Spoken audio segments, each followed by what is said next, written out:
It's time to dive deep into BRC20s, Ordinals, and inscribing on Satoshis on the Bitcoin network. In today's guide, I'm going to show you exactly how to do it. There are several things we can do. We can upload image files and create our own NFTs on the Bitcoin network, also called Ordinals. We can inscribe certain names like a .btc address. We could also just inscribe some sort of text if we wanted, maybe to commemorate a certain type of event that happened, whatever it might be, totally up to you. You can add text. And the final thing that you can do is to create your own token. Maybe you want a meme coin as a BRC20 token on the Bitcoin network, all possible using the UniSat wallet. So the first thing you're going to need to do is to set up that UniSat wallet, which I did give a how-to guide in my previous video. If you guys haven't seen that, go ahead and check it out. It will be popping up above right now. So go get your wallet set up. Other than that, we're ready to get started.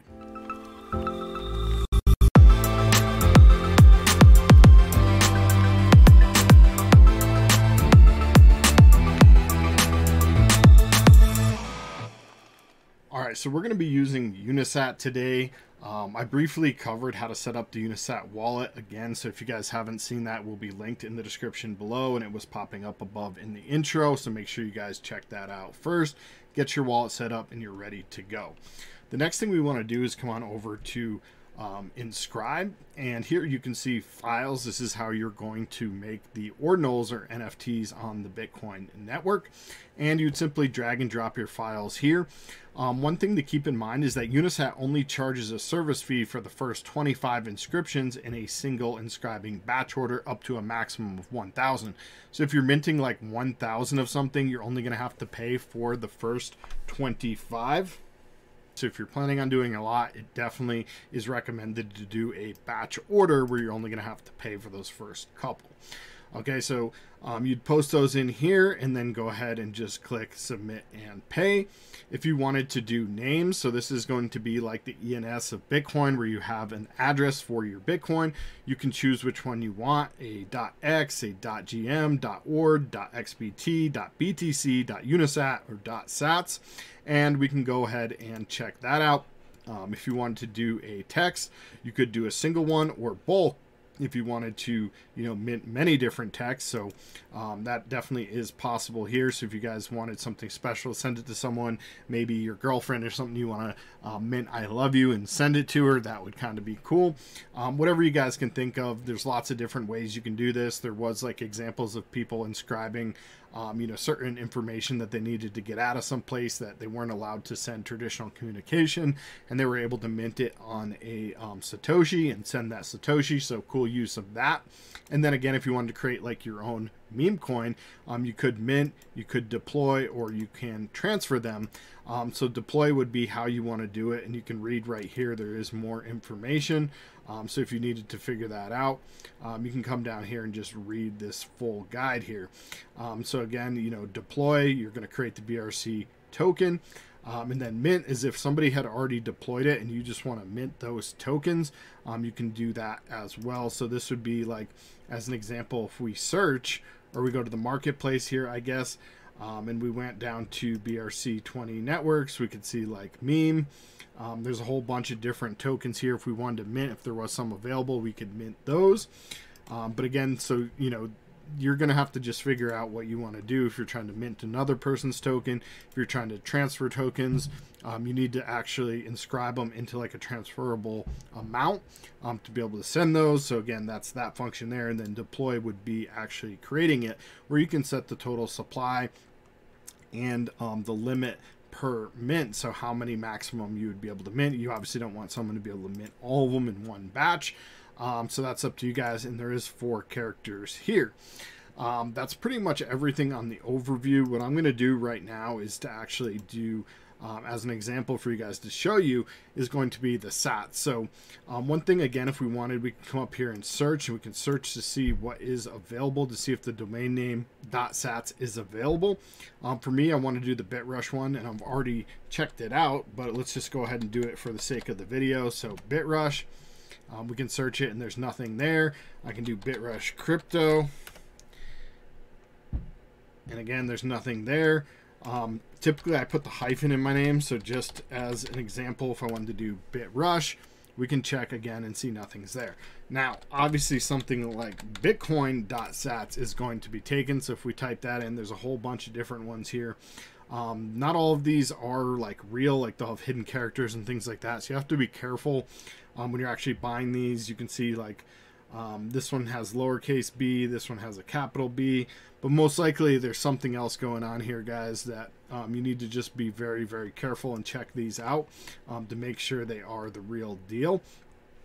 So I don't recommend, you know, buying any of these popular ones unless you're a baller and you know what you're doing. But going back to the actual inscribe function, which is what we want to do, we're going to go ahead and get those .sats of my domain name. So again, bitrush, we're just going to type it in, bitrush, hit space, we're going to do bit-rush, and we're going to do bitrush crypto. Oop. And just double check them, make sure there's no typos in there, guys, which I do have right here, so I can't even spell bitrush crypto. There we go. So bitrush, bit-rush, bitrush crypto. We're going to click the next button, and you're going to see they're all green. If for any reason they were taken, and so this is going to be the second best way to figure out if something you want is available. Obviously search it first, but if it comes up red when you're doing this, then you're not going to want to mint it because it's already taken, and that transaction won't go through, and you'll most likely just waste your Satoshis. So let's double check everything again. So bitrush.sats is available, bit-rush.sats is available, and bitrush crypto.sats is available. Good. So they're all spelled right. There's going to be 3 of them here. We just click the next button, and you're going to see right here that it does have like each one that we're minting and the address we're minting it to, which is my main wallet address that I set up earlier. We also have the network fee, so if you want to go a little bit slower, you could do that. If you want to go a little bit faster, I'm going to just keep it on the normal here. If you guys are familiar with like gas fees on Ethereum, it's going to be very similar to that, so just keep that in mind. That's essentially just telling you like the amount of time it's going to take right here, and it says 10 minutes right here for that. And yeah, then you're going to have the price here. So the network fee is going to be $13 or 31,710 Satoshis. Then we have the 3 inscriptions.